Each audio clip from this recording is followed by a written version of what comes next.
여러분 안녕하십니까? 9월 28일 금요일 뉴스투데이 강원입니다. 춘천 시내버스 노조 파업으로 인한 버스 운행 차질 사태가 벌써 한 달 가까이 이어지고 있습니다.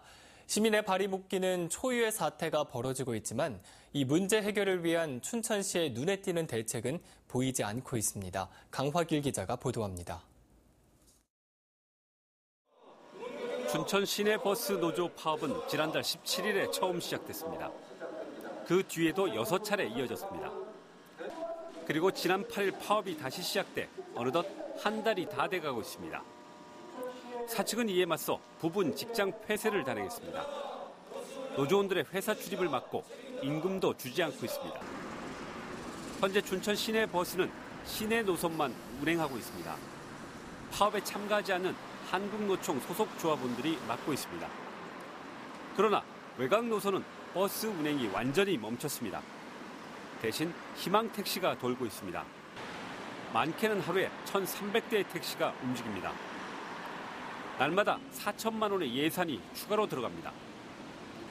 사태가 이 지경에 이르렀는데도 춘천시는 뚜렷한 해법을 찾지 못하고 있습니다. 노조는 사측은 물론 춘천시가 대화에 적극적이지 않다며 완전 공영제 실현을 위한 대책을 내놓으라고 주장합니다. 춘천 시민의 이 편리한 이동권이나 그런 것들이 보장되지 않기 때문에 궁극적으로는 공영제, 그리고 춘천시장의 공약사항이기도 한 공영제를 시행하자는 것이죠. 노조가 복지와 인사권을 놓고 사측과 협상에 실패해 파업을 했는데 춘천시가 마치 대리전을 펴고 있는 국면입니다. 춘천시는 서비스 개선을 포함해 이용률부터 높이는 것이 우선이라고 주장합니다. 공영제 문제는 시민의 동의가 전제돼야 하는데 파업은 상황을 악화시킬 뿐이라고 지적합니다. 노동쟁의로 인한 파업이기 때문에 그 부분은 노사 간 협의에 의해서 해야 될 사항이라고 봅니다. 그동안 양측은 7차례나 만났지만 한치의 양보도 없었습니다. 시민사회단체들은 노, 사, 민, 관이 참여하는 대화의 테이블을 만들자고 제안했습니다. 협상 의제를 만들고 의제를 풀어갈 로드맵을 세우자는 겁니다. 결국은 시가 적극적으로 나서야 된다는 생각이 들고요. 그다음에 이 시민들의 여론이 좀 수렴돼야 되겠다는 생각이 들어서 시민 대책위 구성이 좀 필요하지 않을까. 한 달 가까이 이어지고 있는 시내버스 파업 문제 해결이 새롭게 출범한 민선 7기 춘천시의 최대 과제가 되고 있습니다. MBC 뉴스 강화길입니다. 그런가 하면 횡성 지역에서는 농어촌 버스 운영의 손실금 보전을 놓고 횡성군과 운송업체 간의 갈등이 심화되고 있습니다. 서로 입장이 팽팽히 맞서고 있어 법정 공방으로까지 번질 전망입니다. 김진아 기자입니다. 횡성에서 농어촌 버스 10대를 운행 중인 태창 운수가 지난 22일 버스 운행을 전면 중단했습니다. 횡성 지역 전 노선에서 손실이 발생해 영업난이 가중된다는 이유에서입니다. 횡성군이 최근 진행한 운송 원가 용역 결과에 따라 연간 11억 2천만 원의 적자 손실을 보전해 줄 것을 요구하고 있습니다. 하루 대당 급여만 해도 20만 원이 넘는데 실제 매출은 차 한 대당 10만 원 정도밖에 안 나옵니다, 지금. 당장 올해 안 준다면 10월 달 급여부터 지급할 수가 없습니다, 우리. 횡성 지역의 적자 폭이 커진 것은 원주와 횡성이 통합 노선으로 운행되다 지난 2월부터 분리됐기 때문입니다. 횡성군은 지금까지 원주시와 노선을 연계해 나온 적자분에서 6억 8천만 원 수준의 손실액을 보전해줬는데 용역 결과로 보면 2배 가까이 커진 셈입니다. 횡성군은 당장은 예산 편성이 어려워 내년부터 차이를 조금씩 줄여나가겠다는 입장이지만 업체 측의 일방적인 운행 중단에 따른 법적 책임을 묻고 대체 투입한 전세버스의 구상권 등을 청구할 계획입니다. 무단 운행 중단한 상태이기 때문에 불법 행위에 따른 이런 법적 절차는 반드시 책임을 져야 할 것이고요. 태창 운수 측도 횡성군이 적자분 재정 지원 현실화 약속을 지키지 않았다며 횡성 노선을 폐업하고 그간의 손해배상을 청구하겠다고 밝혀 운행 중단에 따른 파행이 법적 다툼으로 번질 전망입니다. MBC 뉴스 김진아입니다. 강릉시가 해외 의료 관광객 유치에 힘썼지만 그 실적은 저조합니다. 이에 따라 환자 진료보다는 건강검진과 휴양을 겸한 웰니스 관광으로 전환하기로 했습니다. 황병춘 기자가 보도합니다. 강릉의 한 종합병원입니다. 진료실 안내판에는 러시아어와 중국어가 함께 표기됐고 러시아 손님을 맡기 위한 코디네이터도 채용했습니다. 동계올림픽 기간에 외국인 진료객이 다소 있었을 뿐 외국인 의료관광 팸투어나 건강검진 방문객은 뚝 끊겼습니다. 병원 진료보다는 관광 인프라든지 접근성 그리고 쇼핑 등 다양한 그런 부분들이 수도권에 비해서 부족하다 보니까 현재는 다소 좀 주춤한 상태라고 보시면 될 것 같습니다. 강릉시의 지원도 미흡합니다. 한때 보건소에 의료관광 전담부서를 꾸리고 의료관광지원센터를 운영했는데 지금은 모두 폐지됐습니다. 관광과에 업무를 넘겼습니다. 진료 중심의 의료관광에서 벗어나 휴양과 관광 중심의 웰니스 관광으로 전략을 수정했습니다.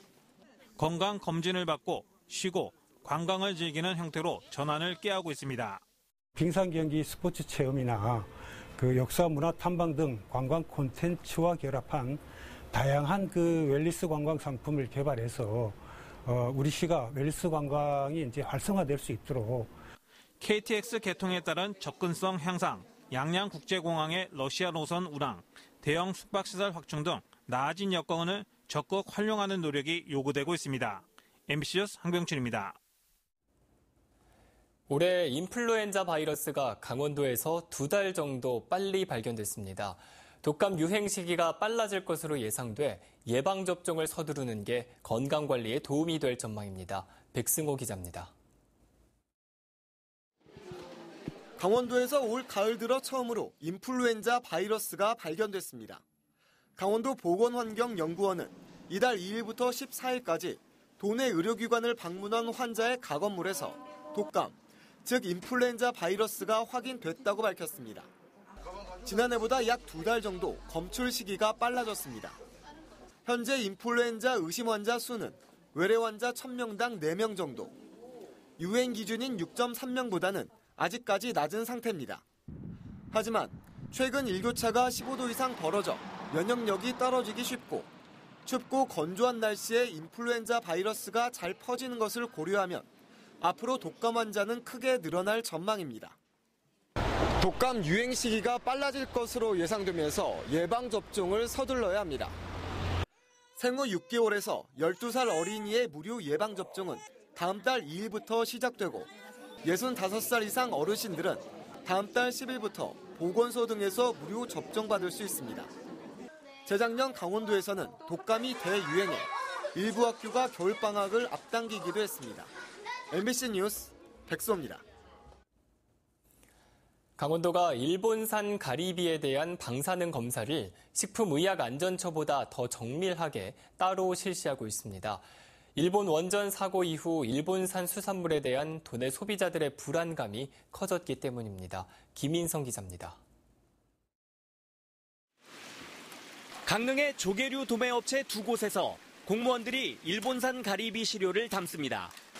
지난 17일부터 사흘간 강릉과 동해, 삼척, 양양의 조개류 도소매업체 9곳에서 방사능 검사를 위한 가리비 시료를 4kg씩 채취했습니다. 현재 우리나라에 유통되는 일본산 가리비는 모두 일본 최북단 홋카이도산. 후쿠시마 원전 사고 이후 일본산 수산물에 대한 방사능 검사는 식품의약품안전처에서 하고 있습니다. 하지만 전수조사가 아닌 표본조사 방식으로 검사가 진행되고 요오드와 세슘 두 항목만, 그것도 짧은 시간 동안 분석한다는 점 때문에 불안감을 해소해주지 못했습니다. 유통 단계라든지 이게 상당히 이제 우리 업체한테 치명타가 되고요.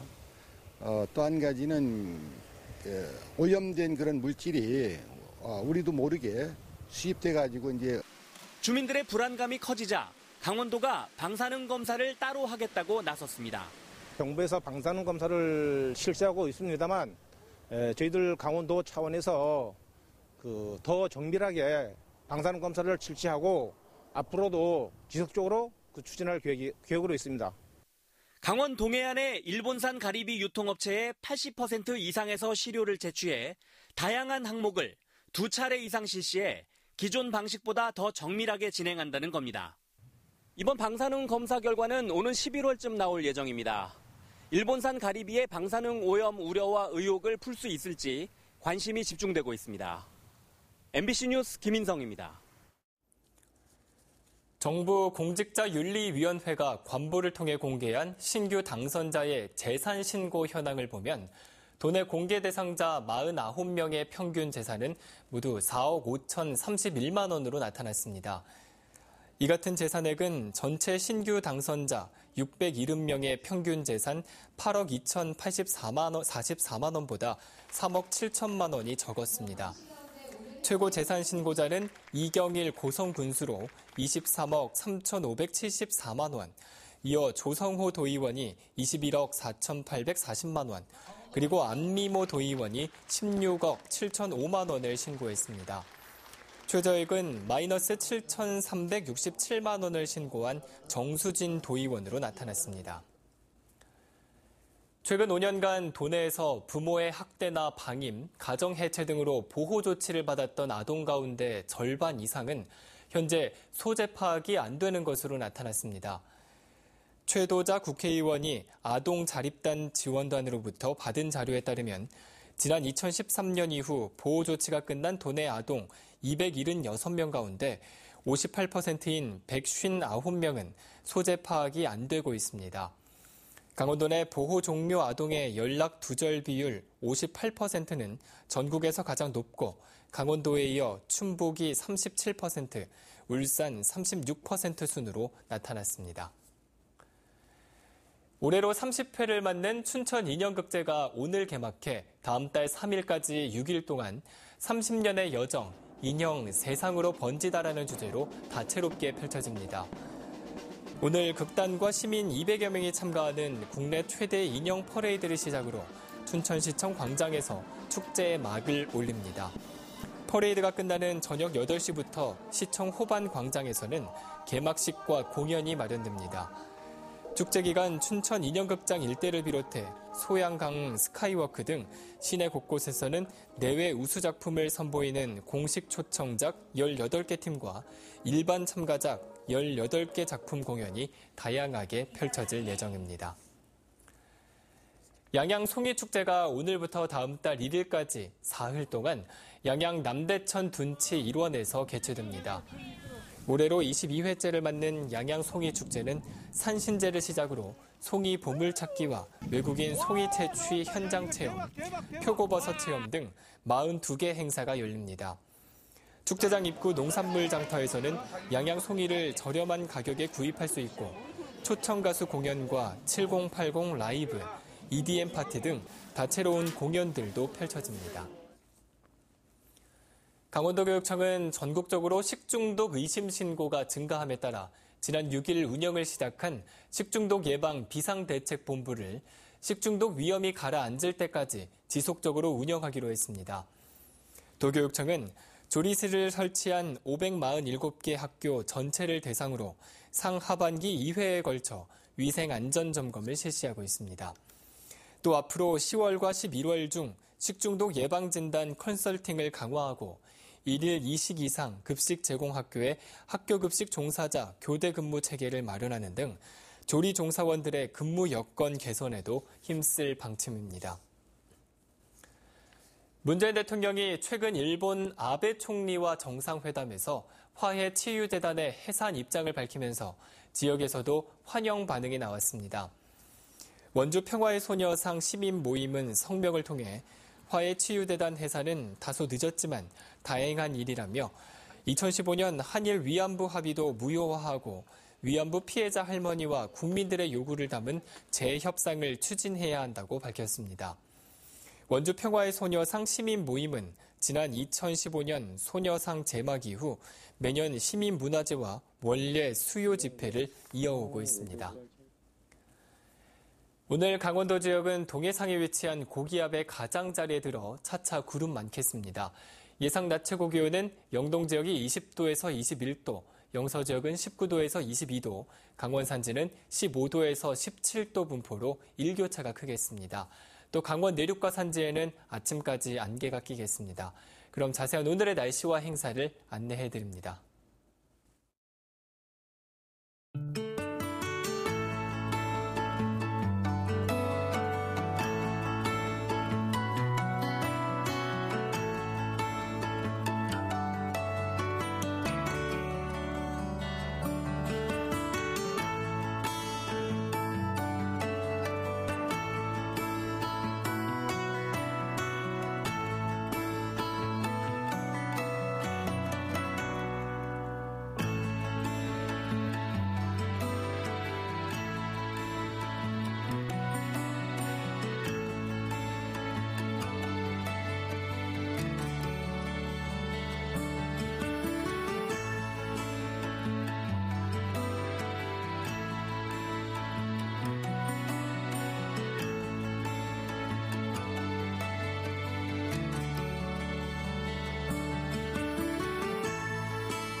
이상으로 뉴스투데이 강원을 마칩니다. 시청해주신 여러분 고맙습니다.